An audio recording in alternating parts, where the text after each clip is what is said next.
ఇక్కడ మీకు రెండో స్థానంలో ధనస్థానంలో శని, సూర్యుడు ఉండటం వల్ల ఇప్పుడున్న ఈ ఫైనాన్షియల్ స్టెబిలిటీ ఎల్లప్పుడూ ఉంటుందని చెప్పలేము. అవన్నీ నష్టాలుగా మారిపోతాయి. అదెలా? ఇక్కడ శని సొంత ఇంట్లోనే ఉంది కదా అని ఆయనన్నారు. అప్పుడు నేనన్నాను, వేచి ఉండి చూడండి. తర్వాత సంగతికొస్తే ఈ జాతకంలోని మైనస్సు 9దో స్థానంలో ఉన్న రాహువు. 9దో స్థానం అంటే భాగ్యస్థానం. భాగ్యస్థానంలో సూర్యుడు, శని, రాహు ఉంటే మంచిది కాదు. 5దో స్థానంలో ఉండుంటే కూడా ఇదే ఫలితం.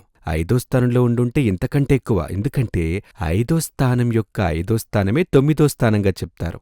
కాబట్టి 5దో స్థానంలో రాహు ఉంటే కూడా 9దో స్థానంలో దాని దృష్టుంటుంది. ఇక్కడ 9దో స్థానంలోనే రాహు ఉంది. ఆ రాహువు దృష్టి లగ్నం మీదుంది. దాని ఫలితం గురించి తర్వాత చెప్పుకుందాం. కాబట్టి రాహుదశాకాలం అని చెప్పబడింది మీకు సంబంధించి మంచిది కాదు. అది మిగిలిన వాళ్ళు చెప్పారు. అది మంచిది కాదు.